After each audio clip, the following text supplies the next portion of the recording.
수요일 밤 하나님께서 우리에게 주신 말씀 구약성경 사무엘하 11장 1절에서 5절의 말씀 받겠습니다. 구약성경 사무엘하 11장 1절로 5절의 말씀을 받겠습니다. 교독하겠습니다. 그 해가 돌아와 왕들이 출전할 때가 되매 다윗이 요압과 그에게 있는 그의 부하들과 온 이스라엘 군대를 보내니 그들이 암몬 자손을 멸하고 라빠를 에워쌌고 다윗은 예루살렘에 그대로 있더라. 다윗이 그의 침상에 있으나 왕궁 옥상에서 거닐다가 그곳에서 보니 한 여인이 목욕을 하는데 심히 아름다워 보이는지라. 다윗이 사람을 보내 그 여인을 알아보게 하였더니 그가 아뢰되 그는 엘리암의 딸이요 햇사람 우리아의 아내 바세바가 아니니까 하니 다윗이 전령을 보내어 그 여자를 자기에게로 데려오게 하고 그 여자가 그 부정함을 깨끗하게 하였으므로 더불어 동침하매 그 여자가 자기 집으로 돌아가니라. 5절의 말씀 같이 읽겠습니다. 그 여인이 임신하매 사람을 보내 다윗에게 말하여 이르되 내가 임신하였나이다 하니라. 아멘. 할렐루야. 오늘의 삶을 지켜주시고 이 밤 예배자로 불러주신 하나님께 모든 찬양과 존귀와 영광을 올려드립니다.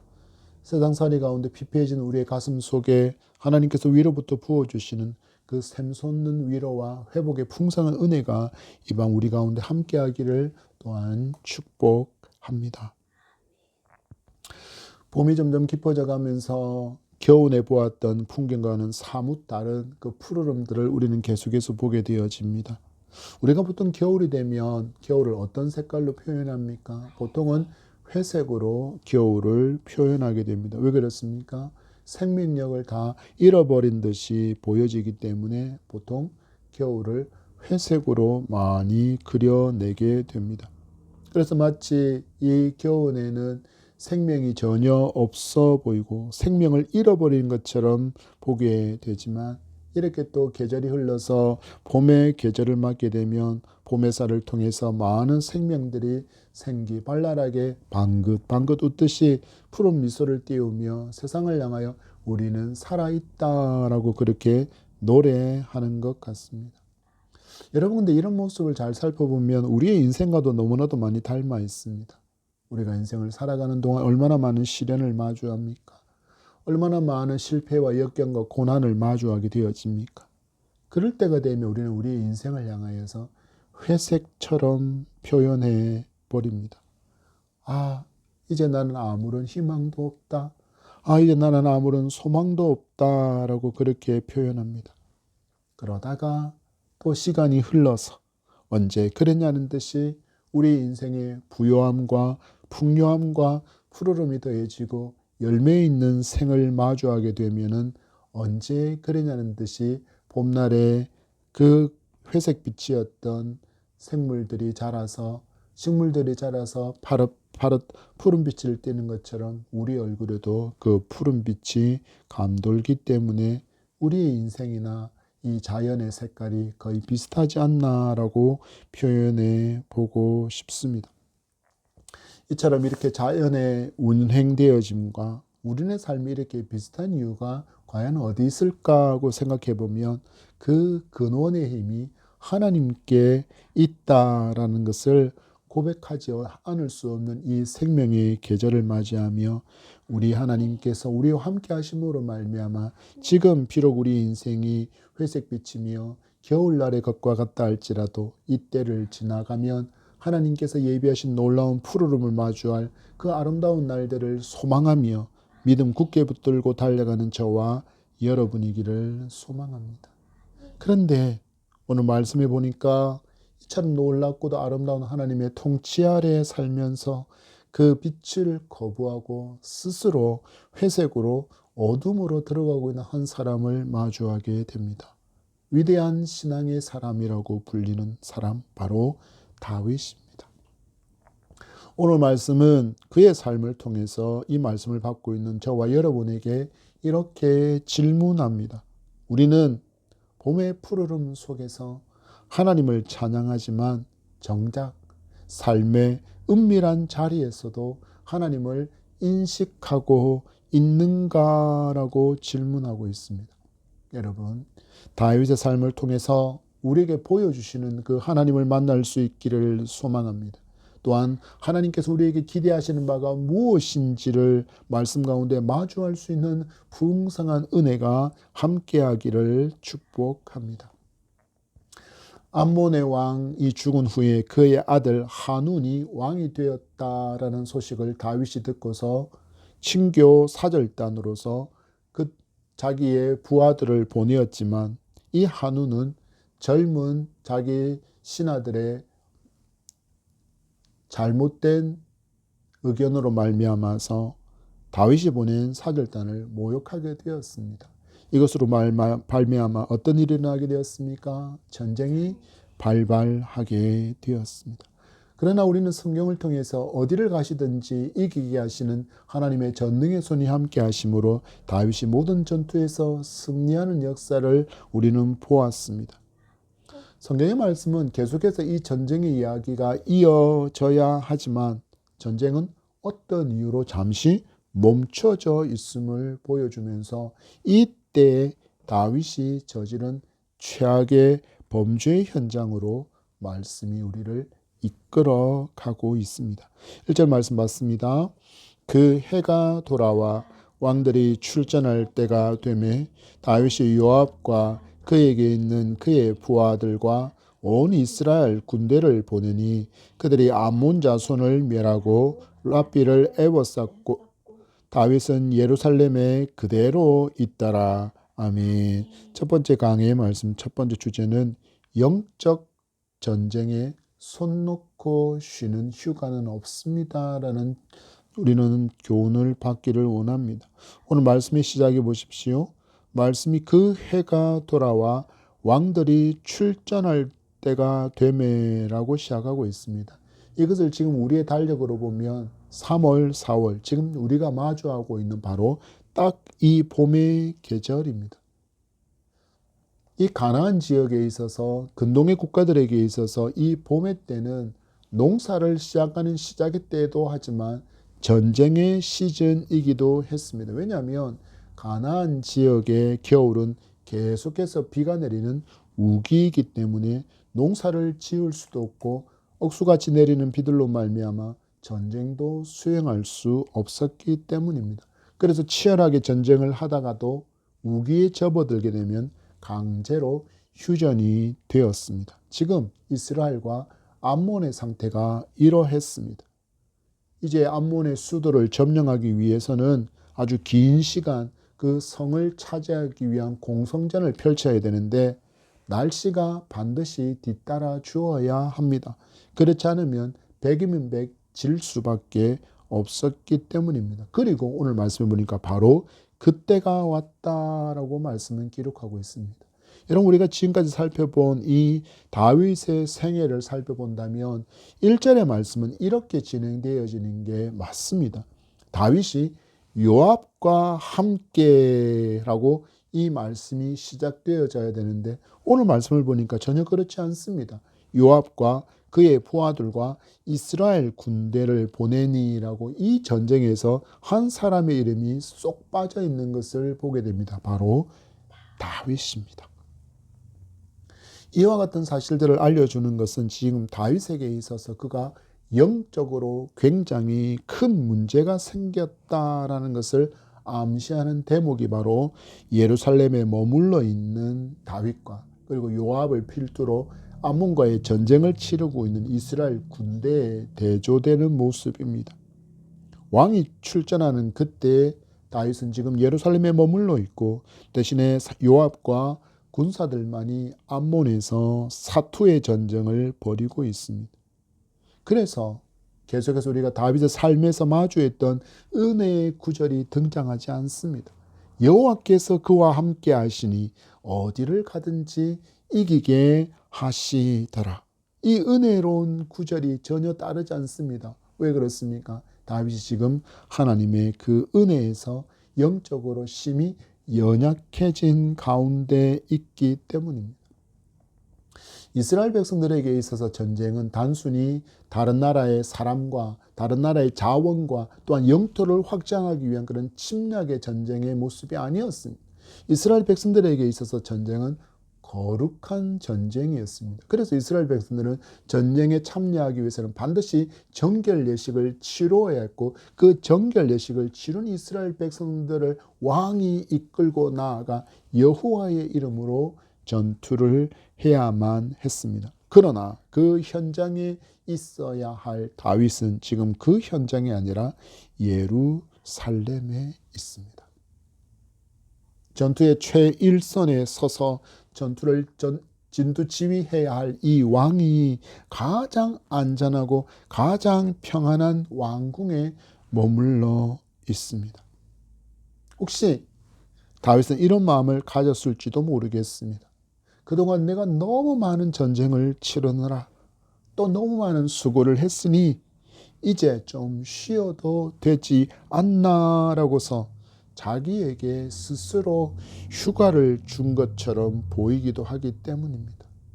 여러분, 그렇지만 만약에 다윗이 진정 이런 마음으로 자기에게 휴가를 주어서 자기의 부하들이 지금 피 흘리며 죽음을 각오하고 전쟁을 하고 있는 그때에 그가 이런 마음을 품고 예루살렘에 머물러 있기를 원했다면 이것이 진정 얼마나 이기적인 결정인지를 우리는 1절의 말씀을 통해서 정확하게 볼 수 있습니다.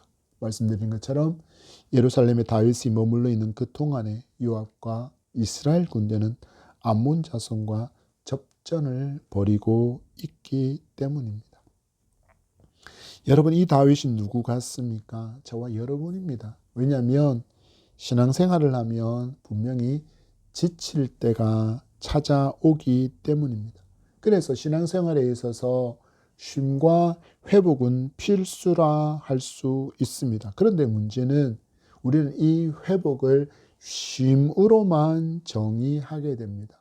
그런데 이 쉼이 또 어떻게 정의되어질까요? 많은 경우는 모든 섬김과 봉사와 그 헌신의 자리에서 뒤로 물러앉아서 홀가분하게 있기를 원하는 쉼을 우리는 보통 쉼이라 이것을 함으로 우리가 회복할 수 있다라고 생각한다라는 것입니다.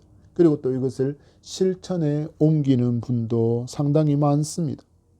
여러분, 경험하신 분들은 알겠지만 우리가 기대하는 이 홀가분, 하나님의 전에서 섬기는 모든 섬김과 헌신과 봉사의 자리에서 다 뒤로 물러나서 아무것도 하지 않은 채로 있는 그 홀가분함이 쉼이 되지 않고 오히려 우리 영혼의 치명타가 된다라는 것을 여러분 너무나도 많이 경험하셨을 것입니다. 그리고 공동체는 지체들이 모여서 각자에게 맡겨진 자리를 책임져야 하는데 지금 다윗은 그 자리를 유기하고 있습니다. 이로 인해서 어떤 일이 일어날까요?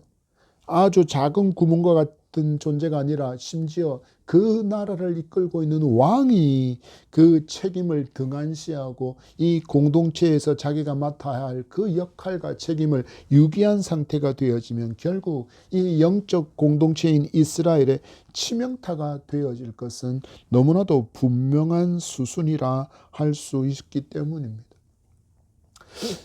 해병대 훈련은 힘들기로 참 많이 유명합니다. 특히 해병대 신병훈련을 보면 IBS라는 훈련이 있습니다. 이것은 140kg에 이르는 고무보트를 침투조 6명에서 8명이 머리에 이고서 목적지까지 이동해야 하는 훈련입니다. 훈련분들이 다 키가 똑같습니까? 체력이 다 똑같습니까? 다 제각각입니다. 그러다 보니 골고루 힘을 분산해서 균형을 맞춰서 이동하지 않으면 그 누군가는 너무나도 많은 무게를 홀로 짊어져야 하기 때문에 이것은 협동과 공동체 의식 그리고 인내력과 체력을 기르기에 가장 적합한 과정의 훈련 코스라고 이야기합니다. 그래서 이 훈련을 시작할 때 교관이 외칩니다. 나 하나 편하고자 힘을 덜 주고 이동하게 된다면 함께 가는 동안 너는 고통을 당하지 않을지 몰라도 내 옆에 있는 너의 동료는 고통을 당한다. 그렇게 되어지면 실전에서 너를 지켜줄 전우 한 명을 잃게 되는 것이다. 함께 가라. 너만 고통스러운 것이 아니다. 그 고통을 너의 전우들도 함께 나누고 있다라고 훈련교관이 외치며 이 훈련을 다 완수하도록 훈련생들을 격려합니다. 그런데 여러분, 다윗은 이 보트를 짊어지려고 하지 않았습니다. 이제는 나의 이 무거운 짐을 좀 다른 사람이 지고 나는 좀 쉬어가도 되지 않겠냐라고 자기 스스로에게 특혜를 부여한 채 예루살렘에 머물러 있습니다. 여러분, 교회도 마찬가지입니다. 나 힘들어. 나 지쳤어. 나 마음 상했어. 나 쉴래 하면서 그 섬김의 자리에서 손을 떼는 순간 다른 누군가가 내가 짊어지고 있던 그 무거움을 갑절로 감당해야만 합니다. 결국 공동체가 무너지게 되는 작은 댐의 바늘 구멍이 될 수 있음을 여러분 아셔야 합니다. 어찌 해야 합니까? 여러분, 함께 가셔야 합니다. 여러분, 쉼을 정확하게 이해하시기 바랍니다. 쉼은 주 안에서 얻게 되는 것입니다. 그래서 내가 모든 것에서 육체적인 어려움에서 육체적인 힘겨움에서 손을 뗀다고 얻을 수 있는 것이 영의 쉼이 아니라는 것을 분명히 아셔야 합니다. 여러분, 다윗을 보십시오. 다윗은 왕궁에서 얼마나 육체적으로 편안한 가운데 있었습니까? 우리가 기대하는 쉼 가운데 있었습니다. 칼을 들지 않아도 되었습니다. 죽음을 무릅쓰고 달려가지 않아도 되었습니다. 그렇지만 육체적인 쉼이 그에게 있었을지는 모르지만 결국 그는 간음과 살인이라는 더 큰 영적 전쟁에 휘말려서 가장 처참한 상태로 무너지고 있음을 여러분 분명히 교훈으로 말씀을 볼 수 있기 바랍니다. 여러분, 우리는 어찌해야 합니까? 나 자신을 지키기 위해서, 나의 가정을 지키기 위해서, 이 교회를 지키기 위해서, 이 민족을 굳게 붙들 수 있는 가장 중요한 기초는 바로 하나님께서 내게 맡겨주신 그 자리에 서서 깨어서 견고하게 지키며 살아가는 것임을 분명하게 알고 다윗이 잃어버린 그 하나님을 기억하며 고람대오의 마음으로 내게 맡겨주신 그 수고의 자리, 헌신과 봉사의 자리에서 열심을 다하여 그럼에도 하나님의 손잡고 달려갈 수 있는 저와 여러분 되기를 소망합니다. 우리 2절과 3절의 말씀 봤습니다. 저녁 때 다윗이 그의 침상에서 일어나 왕궁 옥상에서 거닐다가 그 곳에서 보니 한 여인이 목욕을 하는데 심히 아름다워 보이는지라 다윗이 사람을 보내 그 여인을 알아보게 하였더니 그가 아뢰되 그는 엘리암의 딸이요 햇사람 우리아의 아내 바세바가 아니니까 하니. 아멘. 우린 2절의 말씀을 통해서 두 번째 강해에 영혼의 저녁이 오지 않도록 깨어 있어야 한다는 교훈을 받기를 원합니다. 다윗의 신앙에 문제가 있음을 보여준 후 성경은 다윗의 영적인 상태를 고발하듯이 그 상태를 알려주는 것을 힌트처럼 보여주고 있습니다. 여러분, 다윗이 누구입니까? 하나님께서 그 믿음을 칭찬하신 믿음의 사람입니다. 그러나 여러분, 오늘 말씀은 그럼에도 불구하고 언제라도 넘어질 수밖에 없는 참으로 연약한 인간이라는 것을 보여주며 우리에게 분명하게 교훈하십니다. 너도 그럴 수 있다. 너도 그럴 수 있다. 여러분, 2절의 시작을 보십시오. 예루살렘 성에 머물고 있던 다윗이 무엇을 어느 때를 맞이하고 있습니까? 저녁의 때를 마주합니다. 근데 여러분, 말씀을 잘 보시기 바랍니다. 뭔가 좀 상황이 이상합니다. 저녁 때 다윗이 지금 침상에서 일어나고 있습니다. 여러분, 이게 도대체 무슨 상황입니까? 요압과 지금 이스라엘 군인들은 목숨을 걸고 암몬과 전쟁하고 있는 바로 그때 다윗이 낮잠을 자고 있었다라는 것입니다. 그리고 일어나 보니 저녁이 된 것입니다. 그리고는 잠이나 깰까 하고 옥상을 거닐다가 바로 고개를 돌려야 하는 그 상황을 마주하게 됩니다. 바로 한 여인이 목욕하는 장면을 보게 된 것입니다. 그런데 말씀을 보십시오. 말씀은 이유 없이 기록되지 않습니다. 말씀은 기록하기를 이 여인이 심히 아름답다라는 것을 다윗이 발견했다라고 말합니다. 여러분, 무슨 의미일까요? 비몽 사문간에 일어나서 왕궁 옥상을 거닐던 다윗이 목욕하는 여인을 발견하고는 마치 관찰하듯이 쳐다보고 있었다라는 뜻입니다. 군인들이 전쟁하고 있는 그 곳에서 함께 있어야 될 다윗이 그 전장에서도 빠져나와 있고 자기의 부하들이 목숨을 걸고 대적 암몬과 전쟁을 하는 그때 낮잠에 빠져 있다가 여인을 보고 그의 마음에 음욕을 품게 된 것입니다.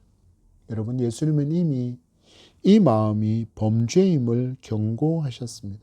마태복음 5장 28절 말씀에 나는 너희에게 이르노니 음욕을 품고 여자를 보는 자마다 마음에 이미 간음하였다라고 말씀합니다.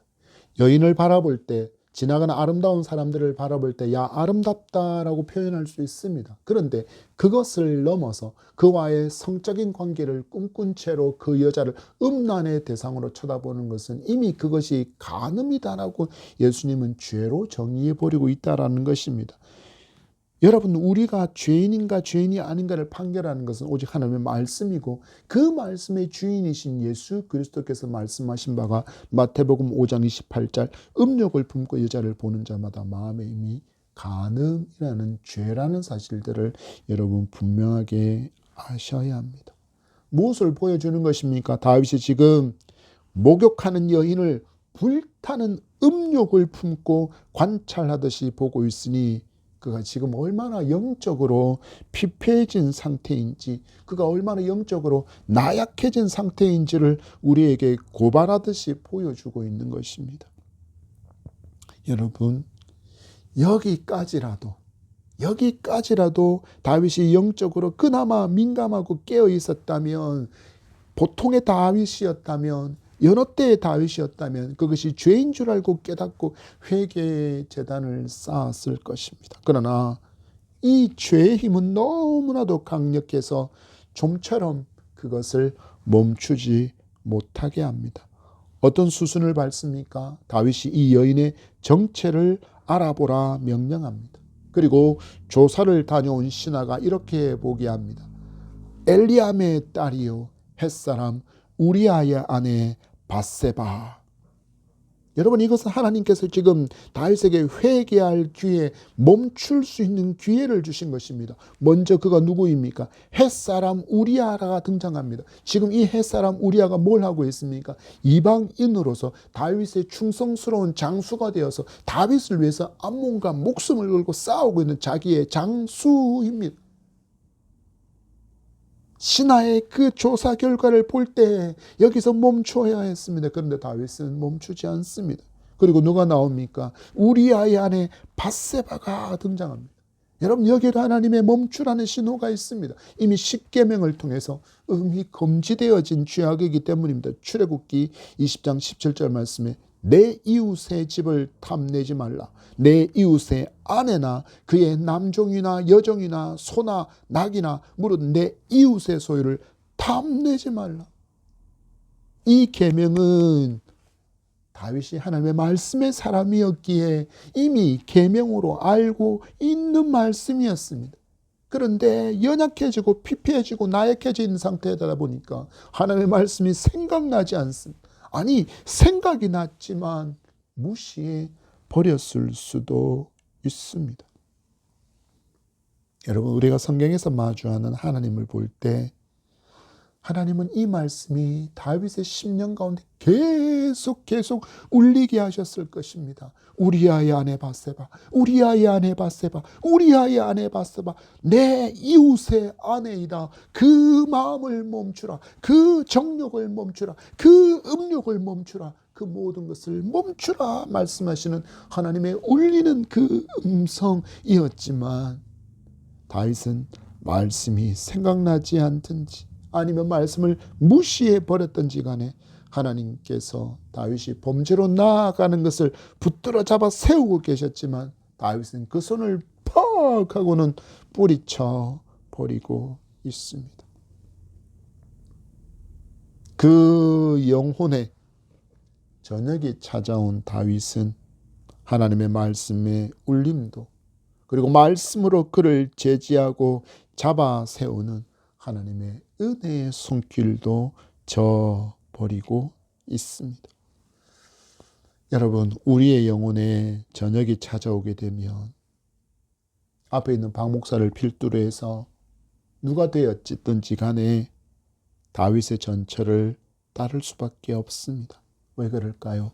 먼저는 우리 조상 아담의 모습이 우리에게 그대로 있기 때문입니다.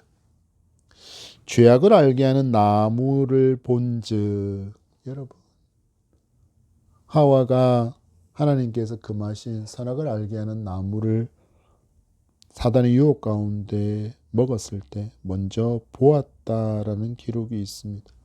여러분, 무엇을 보느냐 하는 것은 너무나도 중요합니다.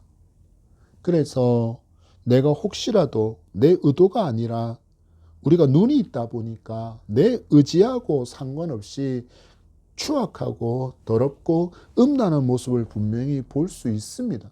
그러나 그것을 보지 말아야 할 것을 보았다면 얼른 눈을 다른 곳으로 돌려야 함에도 불구하고 감아버려야 함에도 불구하고 그러지 못하고 관찰하는 죄, 음욕의 음란에 깊이 빠져버려서는 하나님의 말씀도 무시해버리고 죄를 탐하는데 다윗은 지금 자기가 가진 모든 에너지를 쏟아붓고 있습니다. 질문 드립니다. 지금 여러분의 영혼은 어느 때를 마주하고 있습니까? 다윗이 마주한 듯한 이 영혼의 저녁을 마주하고 계십니까? 그래서 하나님의 말씀을 받으면서도 지식적인 도전도 없고 감정적인 울림도 없고 말씀을 들은 후에 의지적인 결단도 전혀 따름없이 무덤덤함만이 혹시 여러분 속에 남아있지 않습니까? 그러면 여러분 진단합니다. 여러분의 영혼은 지금 저녁을 마주했다라는 것을 심각하게 깨달아야 합니다. 이제 어찌해야 합니까? 여러분, 다윗처럼 낮잠 자지 않아야 합니다. 영혼이 잠들지 않아야 합니다. 경성하여 깨어 있어야 합니다. 그래야만 우는 사자와 같이 삼킬 자를 찾아서 조심스럽게 접근하고 있는 그 마귀의 발소리를 여러분 들을 수 있기 때문입니다. 이러한 영적인 민감이 다시 깨어나고 살아나기 위해서는 여러분 날마다의 삶 가운데 말씀 앞으로 나아가시기 바랍니다. 그리고 기도로 무릎으로 깨어있는 저와 여러분이 되어질 때 이 영적인 민감함을 다시 회복하고 누릴 수 있음을 믿고 그렇게 나아가는 저와 여러분이기를 소망합니다. 왜냐하면 지금 늦지 않았기 때문입니다. 내게 호흡이 있다라는 것은 아직 내게 기회가 있다라는 뜻이기 때문입니다. 여러분 지금 말씀을 받는 이 순간에 깨어나서 여러분 저녁이 아닌 아침을 맞는 저와 여러분의 삶이 되기를 축복합니다. 우리 이어지는 4절과 5절의 말씀 받습니다. 다윗이 전령을 보내어 그 여자를 자기에게로 데려오게 하고 그 여자가 그 부정함을 깨끗하게 하였으므로 더불어 동침하며 그 여자가 자기 집으로 돌아가니라. 그 여인이 임신하며 사람을 보내 다윗에게 말하여 이르되 내가 임신하였나이다 하니라. 아멘. 세 번째 강의의 주제는 죄는 가릴 수 없고 반드시 회개해야 한다라는 것입니다. 앞에서 말씀드린 것처럼 지금 다윗은 자기를 위해서 피 흘리고 싸우고 충성을 다하는 부하장수 우리아를 배신한 것입니다. 그리고 밧세바를 데려오게 하고 부정함이 깨끗해진 상태, 곧 월경 직후로 정결례를 마쳐서 지금 임신이 가능한 몸의 상태의 여인이었다라는 것을 성경이 알려줍니다. 얼마나 더 큰 슬픔을 마주하게 될지 마치 소설의 복선처럼 우리에게 그 다가오고 있는 슬픔의 시간을 알려주고 있습니다. 말씀이 기록합니다. 더불어 동침하매. 이것은 여러분 부부에게만 허락되어진 것입니다. 지금 이들은 부부로서 잠자리를 같이 한 것이 아니라 전령 곧 왕권을 앞세운 강제력으로 데려와서 추악한 짓을 다윗이 지금 밧세바에게 행한 것입니다. 그리고 어떤 결과가 나옵니까? 임신이라는 결과가 낳게 되었습니다. 다윗을 보십시오, 여러분. 결국 동료들과 함께 이고 가야 하는 그 보트에서 하나 너 무거워. 지금까지 내가 잘 지고 갔으니까, 지금까지 내가 다른 사람보다 더 무겁게 지고 갔으니까 이제는 좀 내려놓아도 되지 않겠느냐라고 스스로 휴가를 주었던 그 다윗, 머리를 보트에서 빼버렸던 그 다윗의 그 작은 안일함으로 말미암아 이제는 감당할 수 없는 임신이라는 거대한 파도, 죄의 결과가 나타나고 있는 것을 우리로 보게 합니다. 여러분, 지금 다윗이 어떠한 죄악을 짓고 있습니까? 한 여인을 강탈하여 임신하게 만든 것, 그리고 자기의 부하를 배반한 것, 그 죄악도 심각한 죄악이라 하겠지만 하나님께서 당신의 백성을 돌보고 당신의 백성을 섬기라고 주신 그 권세를 가지고 한 여인을 강제적으로 취하는 폭력적인 힘으로 하나님께서 주신 그 권세를 사용하고 있는 데 있습니다. 그래서 지금 다윗이 얼마나 이 권세를 폭력적으로 사용하고 있는지를 히브리어 단어는 보내었다, 취하였다, 왔다, 누웠다라는 단어로 신속하게 모두 미완료 계속 시제를 사용하며 마치 이 사건들이 영화처럼 막 순식간에 쉼없이 빠르게 진행되어져서 다윗이 지금 영적으로 얼마나 연약해진 상태임을 알려주고 그가 음란의 죄에 대해서 마치 브레이크가 부서져 버린 폭주기관차처럼 조금의 망설임도 없이 그 죄를 향하여 전력 질주하고 있는 추악하고 더러운 영적 상태라는 것을 지금 말씀이 고발하고 있는 것입니다.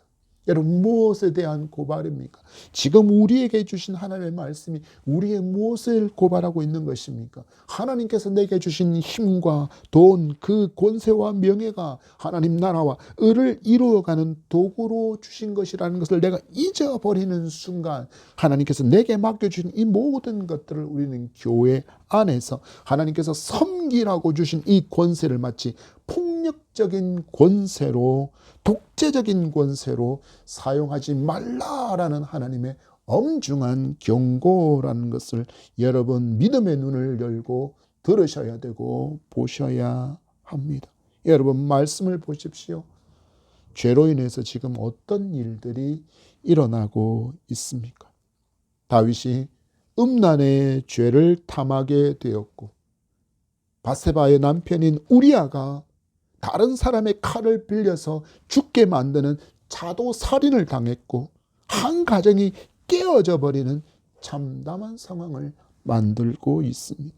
여러분, 성경을 통해서 우리가 가장 먼저 만나는 제도가 무엇입니까? 바로 가정입니다. 하나님께서 가정을 얼마나 귀하게 여기시는지를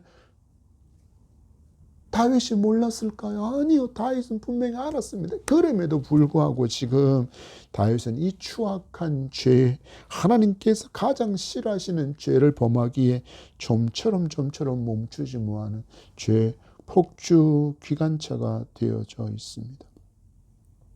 여러분, 이 안타까움은, 이런 다윗의 성적인 추악함은 나중에 누구에게서 발견되어질까요? 바로 그의 아들들에게서 발견되어집니다. Like father, like son. 부전, 자전. 그 아버지의 그 아들임을 정확하게 다윗의 아들들이 보여줍니다. 여러분, 다윗은 한 여인을 임신케 합니다. 죄가 숨겨질 줄 알았지만 죄가 결코 숨겨지지 않습니다.